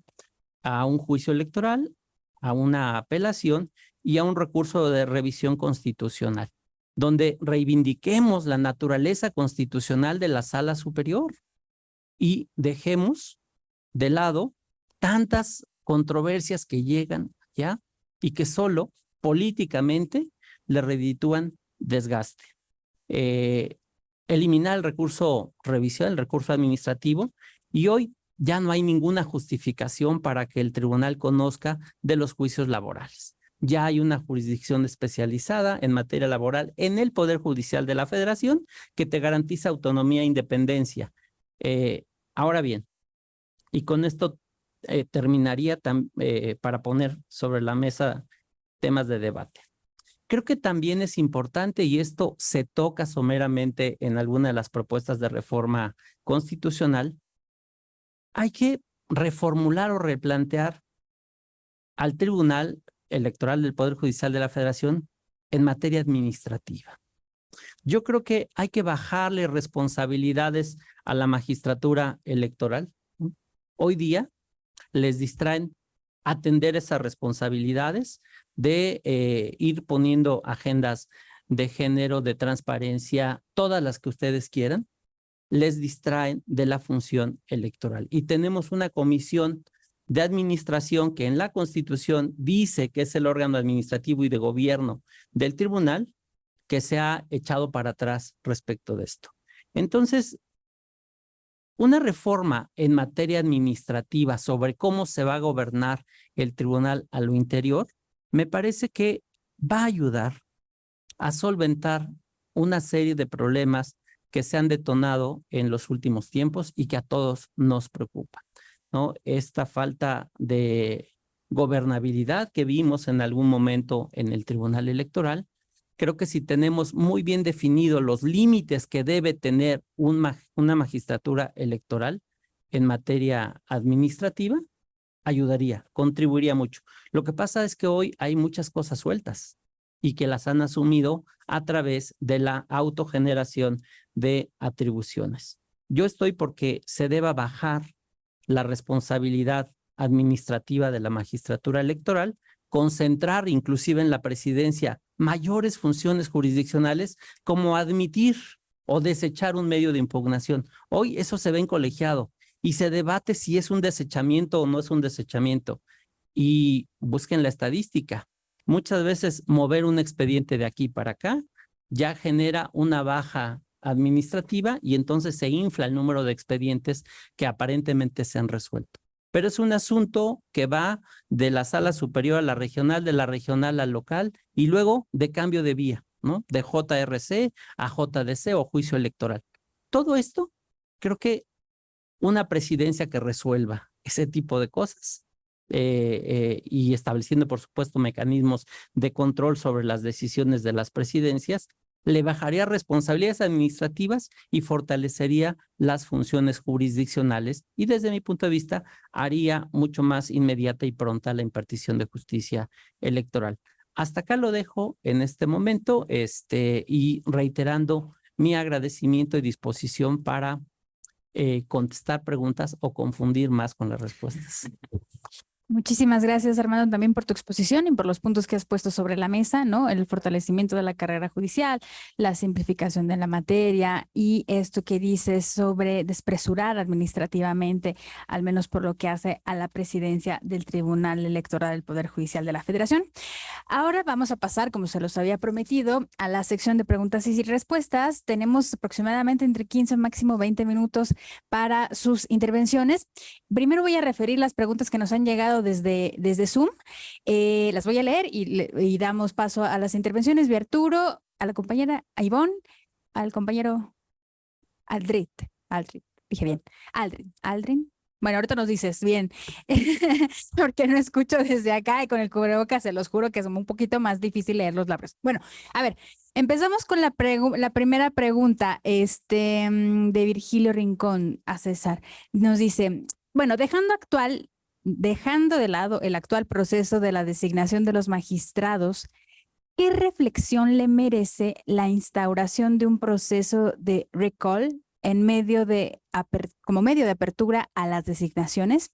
Y él mismo pregunta, si los derechos adquiridos de los que hablaba César ceden ante la reforma constitucional o no. Luego, y esta es una pregunta para toda la mesa, de Alma Rosa nos dice, bueno, ¿cuál sería su propuesta para poder tener una reforma si los partidos son quienes eligen creo yo, a las magistraturas. Y nos pregunta también cuáles serían sus propuestas para mejora en esta materia sin necesariamente pasar por una reforma.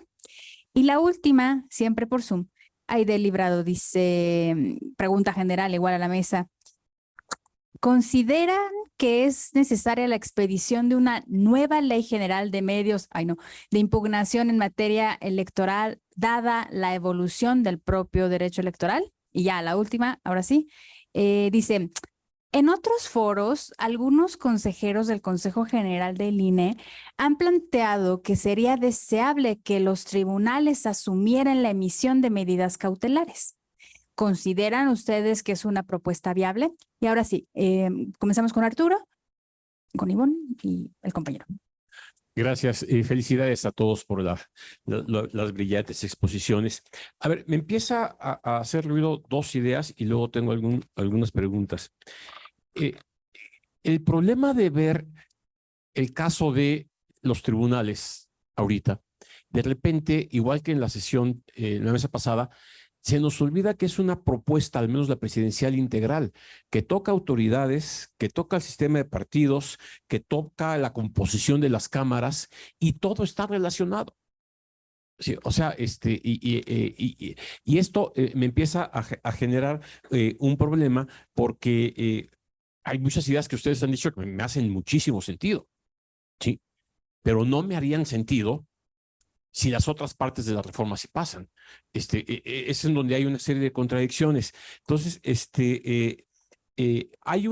es una preocupación que me empiezo a sentir, nada más la comparto. La segunda es, me da la impresión de que nos cuesta mucho trabajo decir y reconocer que impartir justicia cuesta, que organizar elecciones cuesta. Y lo que sí veo a lo largo de toda la propuesta, y no he visto un comentario al respecto, es que la motivación pareciera ser pobreza franciscana. La austeridad, pues perdónenme, yo estoy en contra de la austeridad electoral completamente, pero no veo que alguien lo pueda decir, sí, que se mantengan los tribunales locales aunque cuesten. ¿Por qué? Porque impartir justicia cuesta. Y en los estados necesitamos tener tribunales locales que tengan los recursos, nada de reducir presupuestos. ¿Por qué no lo decimos? ¿Por qué no hay esta actitud clara? O sea, hacer elecciones cuesta, de modo. Es más fácil no hacerlas, es mucho más barato no hacerlas. Sí, es mucho más barato no impartir justicia, pero no veo que haya una reflexión en esto, sobre todo en la parte de los tribunales, porque finalmente son las últimas instancias en donde se deciden las cuestiones. Ahora, el sistema de partidos, a ver, a mí me preocupó esta reflexión sobre que el sistema de partidos entienda que hay que cambiar. Bueno, pues empecemos por poner las sanciones que teníamos que poner. O sea, de repente, yo así me acuerdo perfectamente de cuando salió el consejo de Pepe Woldenberg, lo primero que hizo el tribunal, la Sala Superior del Tribunal, fue a la propuesta de fiscalización de 2003, reducir a más de la mitad, a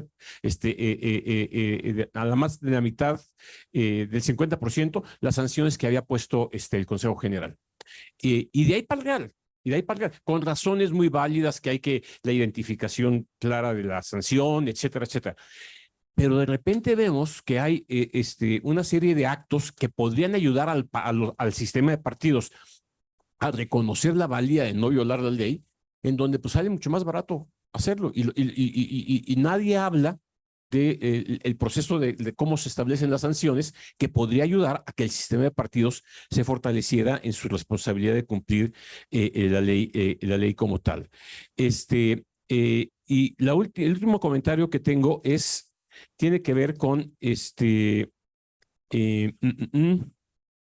elegir a los consejeros. Perdón, Juan Jesús, que ni siquiera se discuta. Cualquier reforma electoral va a significar una negociación política en la Cámara. De esa no nos escapamos, ¿sí? Hubiera sido mucho mejor o sería muy oportuno ahorita que el presidente de la República dijera, hago una modificación a mi iniciativa y quito esa estupidez, y entonces se abrirían las posibilidades de negociación. Pero mientras se mantengan puntos así de radicales, están cerradas las puertas de negociación.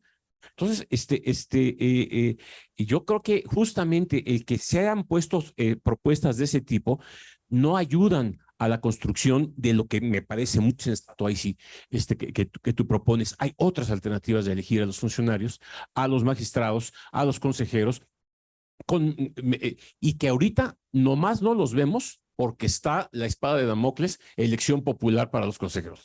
Si me quitan esa espada, empiezo a pensar lo otro. Pero mientras esa esté ahí, yo no juego, ni siquiera lo voy a discutir. Gracias. Gracias, Arturo. Ahora pasamos con la compañera Ivonne. Solamente les pido, por favor, que sean breve para dar oportunidad a nuestros ponentes de reaccionar. Bueno, muchas felicidades por la ponencia de todos. Yo le preguntaría a la magistrada Gabriela, usted nos hablaba que había que reforzar en un momento dado las instituciones, pero si bien es cierto, cuando se viene cualquier reforma, hables en el ámbito cualquier materia, ¿por qué siempre ponemos un pero? Sabemos que a lo mejor no podemos estar de acuerdo con la nueva reforma que se está proponiendo, pero también es cierto que estamos hablando de una democracia, aparentemente. Entonces, ¿por qué no dejar que el pueblo elija en un momento dado lo que es consejeros y magistrados? Si estamos hablando de un entorno de democracia, mi pregunta sería, ¿cómo reforzaría usted la institución para que nosotros como ciudadanos creyéramos en la misma? Sería todo. Y la última en esta ronda. Gracias. Hola, buenas tardes. Felicitar a todas y todos los panelistas, incluyendo a la moderadora, la doctora Salmoner. Mi pregunta es sencilla. Va para la magistrada Gabriela Villafuerte y para el doctor Jesús Onofre, dado que hicieron mención de ello. Están pendientes la designación de 5 magistraturas en las entidades federativas, de las 5 salas regionales. Hablo de las 5 salas regionales porque la especializada, lo único de regional es su nombre. Abarca a nivel nacional, tiene competencia a nivel nacional. Usted mencionó, magistrada, que en un primer momento, y dado que está en la Constitución, la Suprema Corte de Justicia de la Nación integra las ternas y estas son remitidas al Senado de la República.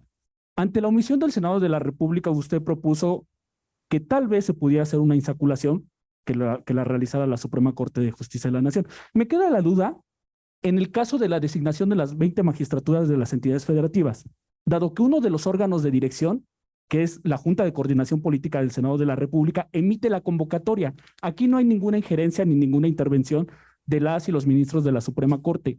Ahí, ¿qué se puede hacer o cuál es la vía idónea o el medio de impugnación idóneo ante quién y quiénes serían las partes legitimadas? Hablo de partidos políticos, pueden ser los mismos candidatas o candidatos que están participando, o tal vez podría ser la ciudadanía, y quién resolvería, o qué se puede hacer ante esta omisión. En específico, no hablo del Senado de la República en general, en específico de la Junta de Coordinación Política. Muchas gracias. Gracias a ti, compañera. Bueno, les propongo si les doy la palabra en el mismo orden en el que intervinieron. Aproximadamente cada uno puede hablar por 3 minutos. Perdón. No, bueno, no, está dificilísimo. Vamos a hablar en 2.0 como en el WhatsApp. Bueno, trataré de decir, porque creo que hay mucho, un poco sobre la designación de las magistraturas y qué se propondría. En esa parte, yo creo que el Senado de la República, si el tema es de la Junta de Coordinación Política, pues habría que activarse al interior de la Junta de Coordinación Política. Por supuesto que la acción ciudadana como una acción civil debería de operar. Al final, estamos con 18 entidades federativas, 19, que son unas que se repiten, que no tienen integrados sus tribunales locales. Entonces, a mí me parece que en esa parte hay un déficit. Ahora, yo pensaría también en, no sé, quizá la controversia constitucional. Tendríamos que ver si operaría la controversia constitucional. Cuando yo hablo de que la inacción se traduce en una injerencia y entonces eso deja deja de lado la independencia. Yo creo que el Senado, bueno, es que creemos que con leyes, porque en México creemos que con leyes se soluciona todo. Y la verdad es que no. Tendría que haber un compromiso genuino desde todas las trincheras, en todas las partes, conciencia de que lo que hacemos no es en beneficio de los cargos públicos, los partidos políticos, el gobierno. Se nos olvida, y lo digo mucho, lo digo en las sentencias también, poner en el centro a la ciudadanía a la que nos debemos. Y ese es el déficit democrático que yo veo. Un poquito también respondiendo lo que comentas, Ivonne. ¿Por qué el voto no? No, el voto desde luego que es el arma digamos, de poder, pero es una falacia. O sea, tenemos que reconocer que es un romanticismo pensar en que el voto realmente transforma. Lo decía un poco porque si para los procesos electorales de los cargos de elección popular locales o federales hay poco involucramiento de la ciudadanía, yo no me imagino cómo es que la ciudadanía le va a interesar realmente esta parte de elegir a las magistraturas. Yo lo que creo, y un poco también que reforzaría, es que es tarea de nosotras, de nosotros, de nosotres en las instituciones. Las puertas abiertas no son suficientes. Tenemos que ir por la ciudadanía. Hay una deuda enorme de desconfianza. Entonces, no es qué tiene que hacer la gente. Tenemos que hacer una autocrítica muy fuerte, una autocrítica que ya comentaba Armando, en dónde está el déficit. Pero la pregunta y el comentario, Arturo, es, bueno, ¿y la hacen los partidos políticos? ¿Realmente hacen ese ejercicio de autocrítica, de autoevaluación? O sea, el resultado de las elecciones nos fue muy bien. No, hay que decir las cosas como son. No tenemos instituciones porque no creemos en ellas. Yo me preguntaría desde el interior como institución, ¿qué tengo que hacer yo como persona? ¿Qué tengo que hacer yo como servidora pública para generar esa empatía, ese acercamiento con la gente? Nos hace muchísima falta compromiso democrático, pero yo sé que soy muy ingenua, y esto también pasa por la utopía, porque a la gente no le interesa, porque no ve cambios. Entonces, si cada proceso electoral seduce la idea de la transformación, desde mi punto de vista, esa no es la salida. La salida es hacerlo en lo individual, vernos al espejo, pero vernos al espejo es lo más complicado que existe. Es más fácil evadir. Y un poquito también los tribunales electorales, cuando hablo de este binomio de la fuerza, autonomía e independencia, para mí ese es el binomio. Por eso comentaba que necesitan un presupuesto establecido en ley. Ahí sí, tal porcentaje del presupuesto de egresos le corresponde al tribunal electoral, electoral local. Eso lo dije porque a mí me parece que eso genera en una parte, autonomía de gestión, de organización. Eso genera independencia, al menos que la gente empiece a ver que no es una masa amorfa que no toma las decisiones necesarias. Yo creo que necesitamos acabar con esa inercia, porque ya se volvió, miren, pensamos que nunca iba a suceder en las leyes, no está. La suplencia es por 15 días, un mes de las magistraturas regionales. Y resulta, es el caso de la sala especializada, pasó un mes, acabó un proceso, un periodo ordinario, el periodo extraordinario, 2 años, 10 meses. Eso no puede suceder.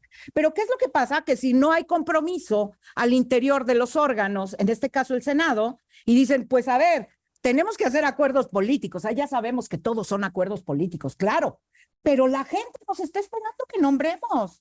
¿En dónde está la vocación?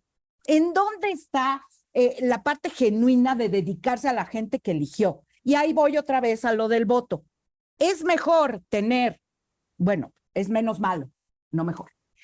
Es menos malo que elijan diputaciones a las consejeras y consejeros Senado, a las magistraturas, porque hay cierta representatividad y no ese 6% que apenas punto y pico de las magistraturas en Bolivia que comentábamos, que fue un infortunio, un despropósito por completo.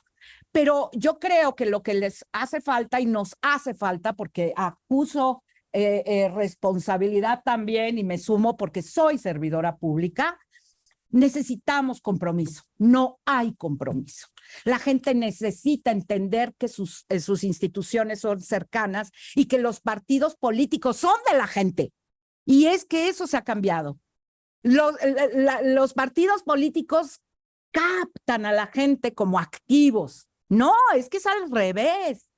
No, nos tenemos que apoderar realmente para no caer en el cliché de la democracia y del elitismo democrático, de que solamente unas personas eligen. Y aquí ya nada más voy a una frase que ayer leía de Theodore Roosevelt. Un voto es como un rifle.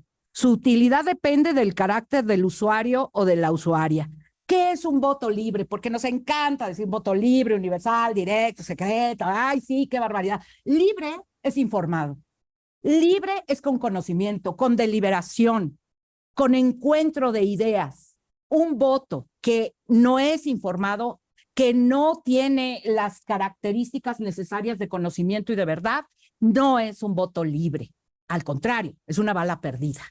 Entonces, creo que tenemos que hacer muchísimo por elevar la calidad de nuestra democracia, porque yo no veo un país democrático. Perdón por esta afirmación. Yo sé que quizá pueda doler, pero es muy difícil hablar de democracia en un país en donde el interés por la actividad política, por la actividad social, cultural, de integración. Y miren que no voy a hablar ya ahorita en este tema de paridad y de todo lo demás. No, yo no veo nada de paridad porque solo se utiliza la palabra discurso.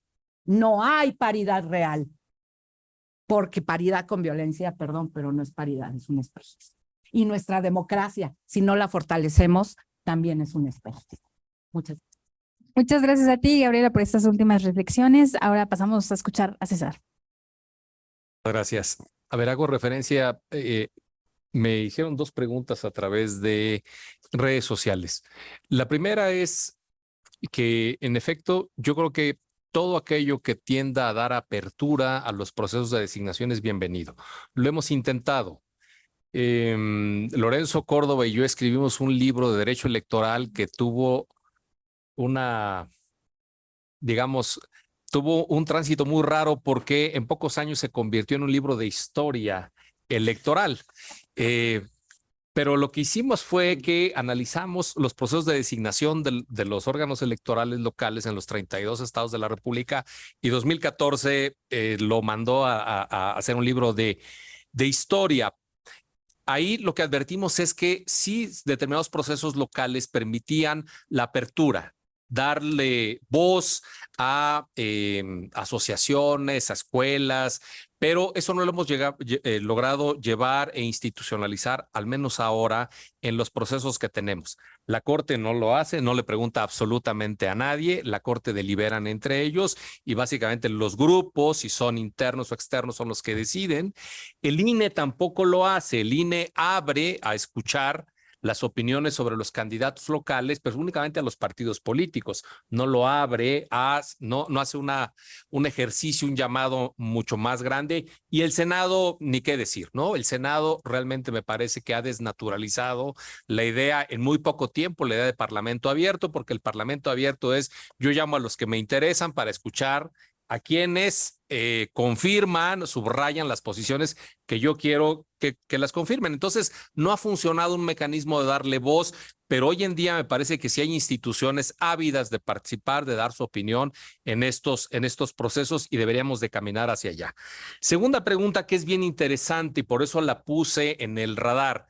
¿Qué pasa si la Constitución establece determinada duración para ciertos cargos institucionales, digamos, formando parte de instituciones representativas de este país, representativas no en función de que se elijan por voto, sino con autoridad, como son las electorales, y después una reforma posterior quita o modifica ese periodo?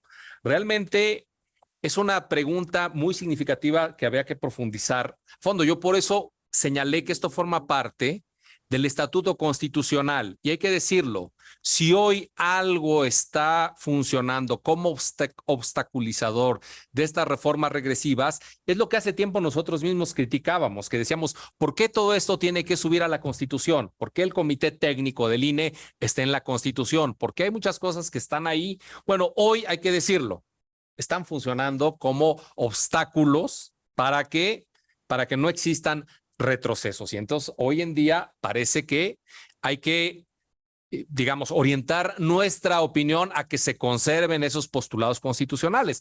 Yo nada más pongo el meollo del conflicto. ¿Qué pasa si magistrados que hoy tienen la posibilidad de durar hasta 9 años por esta reforma, ¿sí?, salen todos y a partir de ahora se les da incluso un mandato sexenal? ¿Qué pasa con aquellos que todavía tendrían derecho a estar ahí? Pues hay dos normas constitucionales, una que en un momento determinó un periodo y otro que después lo quita. ¿Qué conflicto hay ahí? ¿Hay un derecho adquirido? Ojo, los dos son constitucionales. Por eso digo que se abre un conflicto que pasa por varios ámbitos del estatuto constitucional que tienen, porque yo decía, la garantía que viene a reforzar esto es la de inamovilidad. Únicamente puede ser removido, no dice por reforma constitucional, sino sometido al régimen de responsabilidades. Lo dejo ahí. En relación a lo que comentaba Arturo, claramente hay que ver esto desde una perspectiva integral. Yo siento que la reforma no va a pasar porque lo que está atrás de la reforma, y esto es más político, es que el gobierno federal y el presidente siente que no tiene el control de las dos grandes instituciones electorales. Y no lo tiene porque incluso en la última selección del INE lo intentaron. Y lo intentaron, digamos, vía el consejo, el comité técnico. No lo lograron porque la criba es una criba que al menos sí deja de lado a los que llegan con más intereses políticos que defender y con menos conocimientos técnicos absorbidos. Y en ese sentido se quedaron de lado. En consecuencia, hay ahí un parámetro para decir, no lo logramos y no podemos ir a las próximas elecciones con instituciones electorales sobre las que no tengamos el control político. A eso se debe esta iniciativa. Y se debe también a que, como saben que no la van a lograr, al menos sí van a dejar el elemento deslegitimador a lo largo de este tránsito, visto los resultados que puedan venir. Yo estoy de acuerdo contigo y sí lo he dicho, los derechos cuestan y proteger los derechos cuestan. En donde sí me separo, Arturo, es cuánto cuesta. Creo que sí podríamos ir hacia la baja, pero eso también está en las manos de los partidos. Seguimos con un modelo carísimo, pero es un modelo que históricamente lo definieron los partidos y hoy sí podríamos dar pasos para bajarle a, digamos, los elementos que vuelven muy caros los procesos, pero tampoco estamos dando esa reflexión. Y termino. Creo que hay muchos elementos para decir que el régimen sancionador de 2007 a la fecha, que además ya lleva sus años, ha sido un rotundo fracaso. Hay que estudiarlo, pero hoy en día la lógica del costo-beneficio ha llevado a que todos vulneren la ley y paguen sus sanciones y además del propio financiamiento que les da el propio Estado mexicano. Eso es un fracaso rotundísimo. Muchas gracias, César. Vamos concluyendo y nada más nos toca escuchar a Tito y a Armando. Estamos casi sobre el tiempo, les pido que igual sean breves, pero la verdad es que esta mesa se ha puesto muy buena. Vamos contigo, Tito. Gracias, Guadalupe. 3 respuestas a 3 alusiones personales y que me atañen, ¿no? La primera, a algo que fue por redes sociales respecto a qué propuestas o qué podríamos hacer. Aquí aprovecho el comercial para algo que hicimos con muchos colegas en torno a un documento de trabajo para el propio Tribunal Electoral que coordinó el profesor Jesús Orozco. Son propuestas de mejora, de fortalecimiento, dándole la vuelta a la Constitución, pura ley secundaria. Hay muchísimo que se puede hacer vía leyes secundarias sin la necesidad de entrar a la Constitución y desde designas. Hay que echarle una pensada, una vuelta, pero temas tan álgidos como la designación de presidencias, las remociones, se puede encontrar una salida vía ley secundaria, ¿no? Respecto a lo segundo de lo que comentaron en torno a el voto popular de Poder Judicial, Yo creo que sí hay una posibilidad como académico y como universitario para poder discutirlo, es precisamente la academia. Sí, claramente, si tiene ese vicio que parecería no solamente para negociar políticamente y demás, claramente no tendríamos que entrar a ese juego, pero creo que generalmente se utiliza Bolivia, pero pues no hay que olvidar que también en Estados Unidos eligen votos popular de jueces. Hay experiencias y esas experiencias tenemos que defenderlas con argumentos desde lo jurídico en sede, en sede, pero de acuerdo, en no seguir ese juego. Y por último, a la pregunta del compañero, de acuerdo con Gabriela, el derecho no cambia realidades. Más normatividad no te va a generar inmediatamente mejores realidades, pero si tenemos malas leyes que van generando lagunas, estamos en el peor de los escenarios. A mí me gusta mucho el modelo del INE y como lo decía César, que tenga el candado del comité técnico en la Constitución y si no se ponen de acuerdo, suerte. Insaculación. Es una de las pocas vías de organismos constitucionales autónomos que te muestra una salida ante el enredo político. A mí me gusta ese modelo y me parece que está bien blindado, pero a mí no veo controversia ni acción para hacer una defensa de esto. Normativamente es un diseño que tiene una laguna normativa, axiológica, y en ese sentido estamos en el peor de los escenarios, es la indefensión. Lo que estamos haciendo son parches, son reglamentación interna, son prácticamente pragmatismo puro para una mala normatividad y una normatividad que ha quedado a deber a un escenario político que en definitiva muestra el tamaño que verdaderamente le importa a este tipo de cuestiones. 3 minutos, 3 cosas puntuales. Impecable, muchas gracias. Ahora, aplauso también. Ahora escuchamos finalmente, pero no menos importante, Armando. No, muchas gracias. Para no ser reiterativo, me sumo absolutamente a lo que han dicho mis colegas. Yo trataré de contestar algo que queda en el aire sobre si es necesaria una nueva ley de medios de impugnación en materia electoral. Esto no pasa por esta reforma, justamente, pero sí tiene mucho que ver con lo que dice Arturo Sánchez. Si varias de las propuestas que se están postulando pasan, en tema de representatividad política, segundas vueltas, desde luego todo el diseño de medios de impugnación tendrá que sufrir sus efectos, ¿no?